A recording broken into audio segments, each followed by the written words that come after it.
Artificial intelligence is reshaping how businesses operate, how leaders make decisions, and how organizations compete. AI has become central to conversations around productivity, innovation, and long term growth. But while technology continues to evolve at an unprecedented pace, one question remains constant. How should managers prepare for an AI first world? Joining us today is someone who has spent years working at the intersection of technology, business strategy, and leadership. Dr. Kanishk Agrawal is the Chief Technology Officer at Judge India Solutions, a member of the prestigious Forbes Technology Council, and has been recognized for his contributions to the enterprise AI, digital transformation, and innovation. Over the years, he has advised organizations on adopting emerging technologies while building products, leading teams, and driving business transformation at scale. In today's episode of Manager's Mantra, we'll go beyond the buzzwords to understand what truly makes businesses succeed in the age of AI, the leadership skills that will define tomorrow's managers, the qualities recruiters are looking for in young professionals, and the lessons every MBA student can take into the workplace. Let's get started. Dr. Agarwal, it's a pleasure to have you with us on Manager's Mantra. AI, as we all know, has become one of the defining forces shaping businesses today, but so has the need for strong leadership and sound management. I'm looking forward to this discussion, discussing your journey, your leadership philosophy, and the lessons that can help MBA students sort of navigate an increasingly dynamic business landscape. So to dive into my first question, it starts from the grassroots. Every company today wants to leverage AI, but initiatives fail to create real business value. From a leadership perspective, what sort of separates a successful AI adoption versus something that comes under the category of an expensive experimentation? Thanks, Ashraf, for having me. See, major of the organizations, they're looking at implementation of AI, using it at variety of areas. But the core of any implementation is the change management. That how do you manage the change? So, a number of organizations are follow the other organizations or competitions that they've implemented in AI. Number one, they have identified internally that where this AI can be implemented, identifying the right pilot program for them, right? Very important for any AI implementation is that what is the use case and then is the structured data available for us and how this can result into a business value for them. So if they can focus on that specific pilot, that specific use case, and it can be a small, just a small team that can push it through outside the normal process, then scaling it will obviously require the opposite, because then once the pilot is successful, you have executed, identified the right use case, you were able to implement it, identified the initial success, then you will need more process, that how to bring in more people into this, how to get sign on, because I have seen that a lot of the transformations that fail, that because there is no change management in progress. People are not ready to adopt and adapt to the policies or new To processes. the changing So the landscape. accountability has to be there, right? And it's a very unglamorous work, I'm telling you. So people are underinvesting. They don't want to generate an excitement that, what is in it for me? Why should I do that? So when we give the value to them that this what it takes you 30 minutes or 45 minutes, and now you're able to execute that work in like less time, which is like 12 minutes, 15 minutes. So there is a value for them. Then they can focus on more long-term business goals. So then they Correct. get excited about it. So it is very important for organizations that instead the management decides that I want to get this implemented immediately, to Yeah. think about the journey, that what we can achieve in 3 months, 6 months. All right. Okay, so to talk about your expertise and your journey, you've worked across startups, product development, enterprise technology. What leadership lessons remain constant, regardless of the industry or its scale for that matter? See, it is very important that I've learned is that every commitment doesn't require the same level of urgency. It was a mistake that I committed, that I used to teach, take every commitment very seriously with a lot of urgency. And I used to feel that I'm responsible for it if I'm not able to take that decision immediately. Right. So it is very important that we prioritize. So prioritization is something that is very important. It is very important to be available. Being present is also a problem, that you feel that there is a text message, because we live in the digital world Yeah. and all the time there is a cell phone, all the time there is this email which is configured, and you receive an email, and each email I receive is usually urgent, that you need to respond immediately to this. So Hmm. then you need to set up some timelines internally, that what is the urgency level, and manage those expectations externally, and how we can run it through across these areas. Because see, from me, I have managed, startups, investments, being leading in an enterprise role at a C level. It is very important that how you prioritize your well-being as well, because if you are there, you need to be there in for a long term. So Hmm. obviously your health is important, your prioritization is important, family also comes first. So how you are able to manage that lesson, I think that's very, very important. And then obviously you need to focus on your one core skill. So what I've learned that I have always focused on my strength, which is one, and then I've ensured that how I can create the difference from that one core skill to the other sectors, other areas, how I can utilize this in some other field. And this has really helped me to not only learn about that specific sector, about that specific skill, but I also understood that how my strengths can add more value. So rather than being master of Yeah. everything, learning everything is not important. So your baseline should be your core skill, your core strength, where nobody can beat you. Basically, not the jack of all trades, master of none philosophy applies here. Right. All right. So, MBA graduates, since our conversation is surrounding around them, they often aspire to become managers early on in their careers, right? What qualities do you believe truly distinguishes a manager from a leader? I think empathy. Empathy is something very, very important. I see a lot of young managers, they lack empathy. They do not understand that, how we can be an empathetic leader. Hmm. So empathy is one. I think EQ is another one. EQ is the emotional intelligence. So a lot of people that people have worked with can be bad managers as well. Hmm. And whom you are baselining yourself against those managers is very important. People have situations because we are working with people.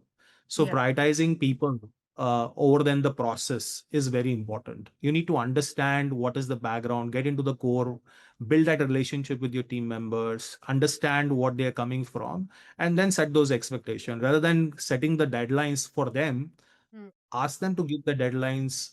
What is that? How you can soon you can finish this, But do right? you It's think, but better. So because that will bring accountability as yeah. well in them. But do you think Yeah. that's truly practical? See, these are thoughts that we often discuss and we talk about in an ideal world. But on a practical day-to-day basis, do you honestly believe that implementation of these very qualities is practical? Mhm. It's very practical. See, I've been very successful in executing that.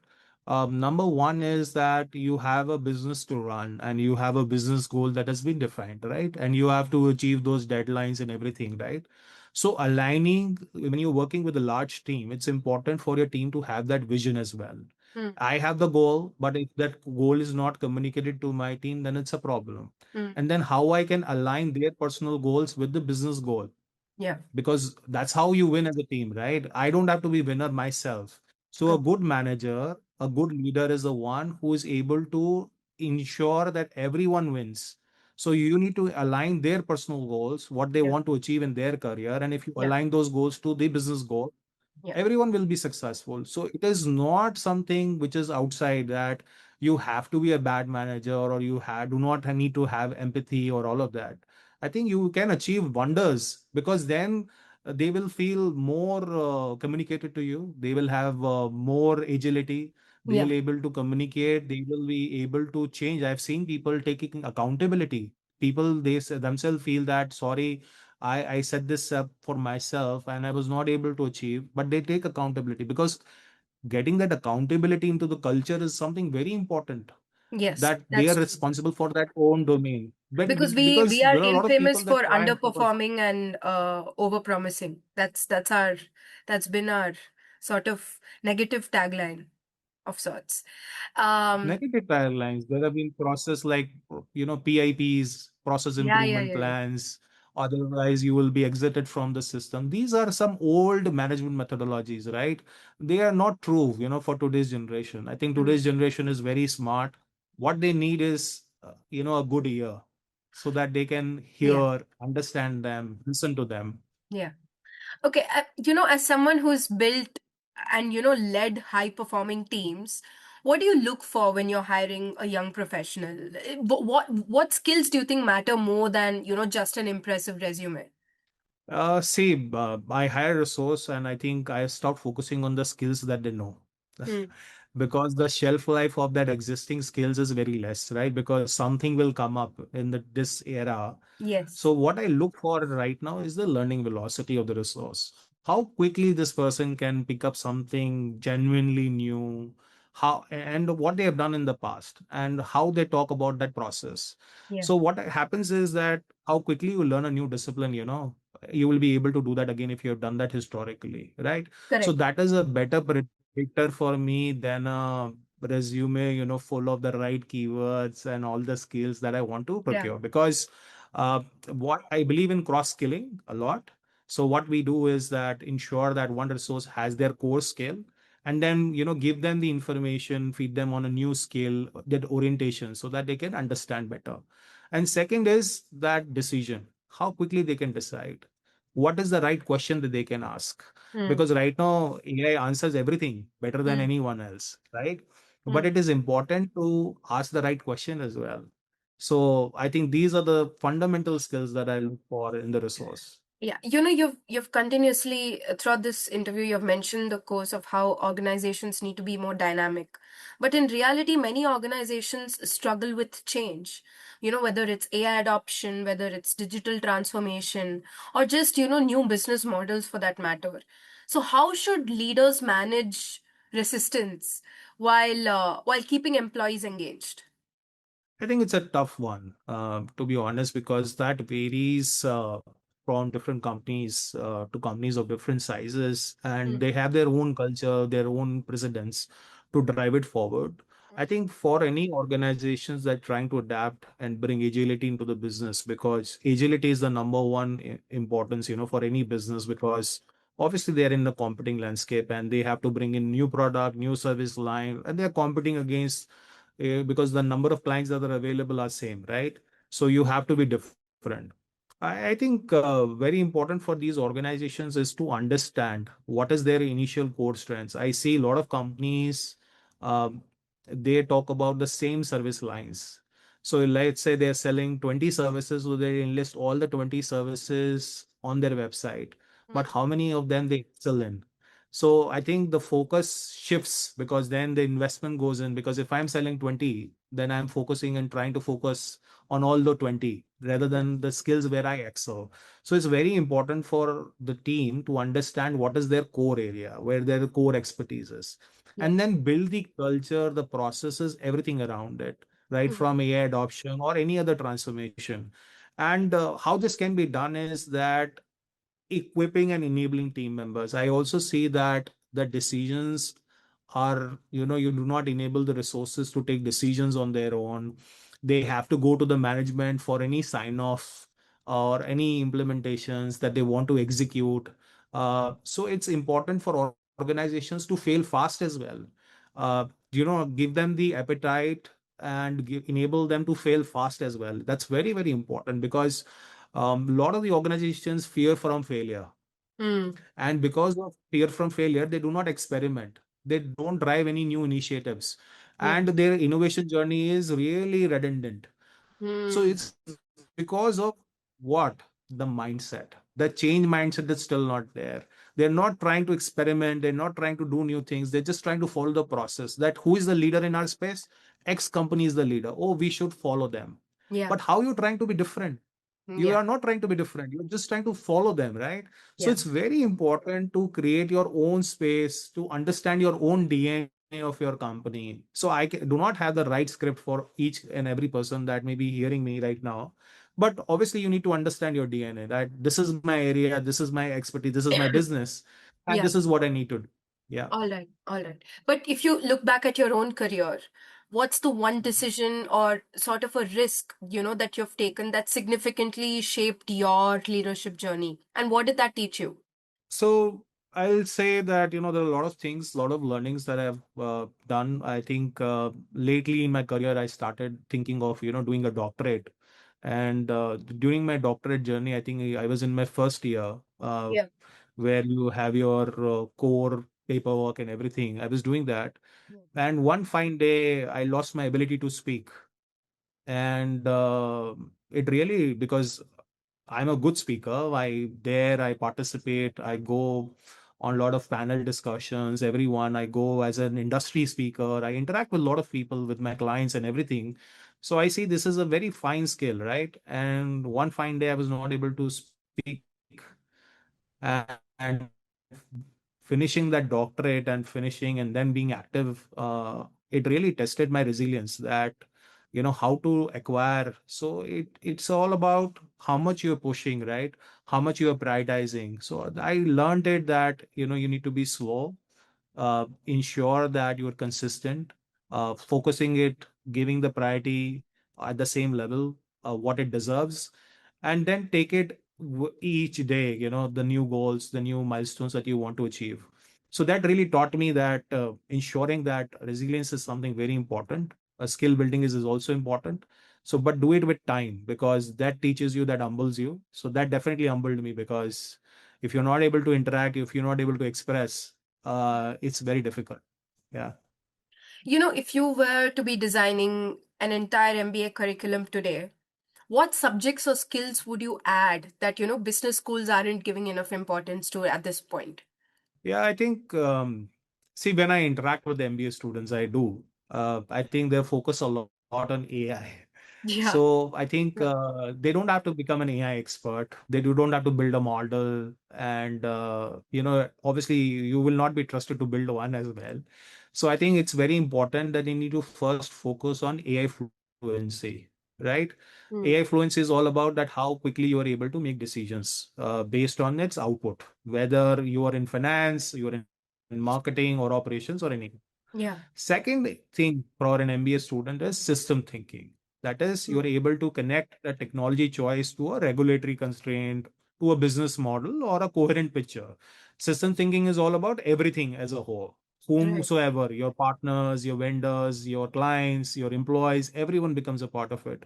To ensure that each department doesn't look at the problem the same way, you should have that systems thinking, that Mm. how it impacts everyone in the Yeah. ecosystem.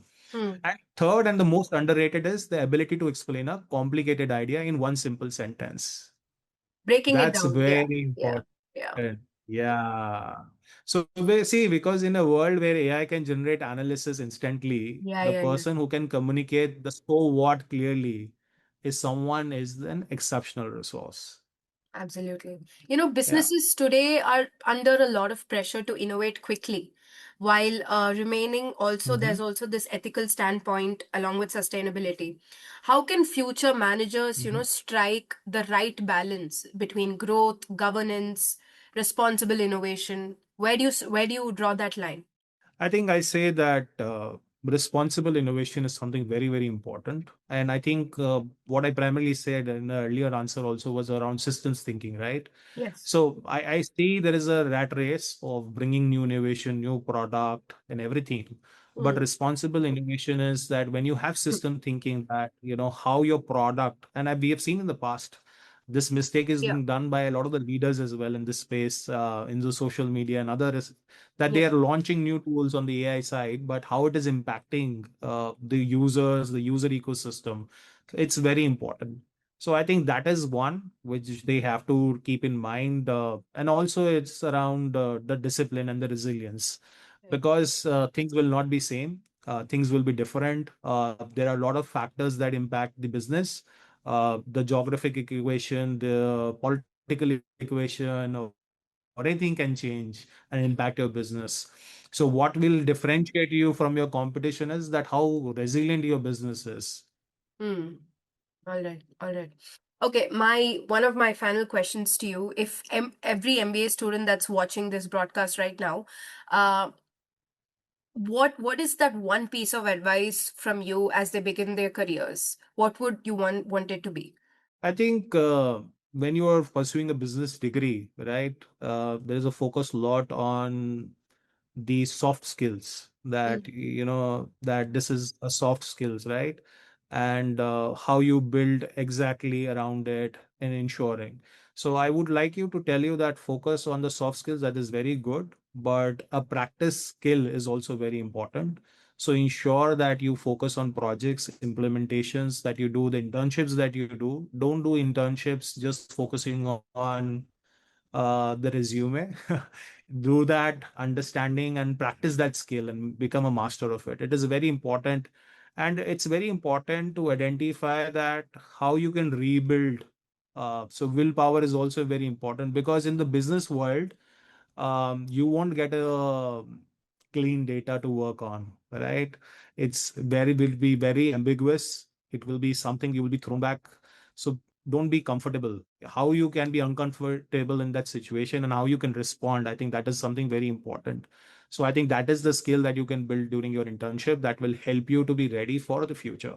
Okay, so keeping that point in mind, a very trick question here. If you had to hire between an MBA graduate with excellent credentials, academic credentials, and a self taught candidate with exceptional execution skills, but not so much in the academic part, who would you choose and why? The second one, because that can bring me results the first day itself. I've always given more credentials to people that can execute. They may not have an official degree. In fact, I have hired candidates that do not have any fancy degrees, and I have asked the teams also to strip educational information from the resumes of the people so that there is no biasness. My only fair assessment is I put both the people on the task. Whomsoever is able to finish it faster and more efficiently takes the job. They get the job. All right. All right, Yeah. Dr. Kanishk Agrawal, thank you so much. Thank you so much for speaking to BSmart by Business Standard.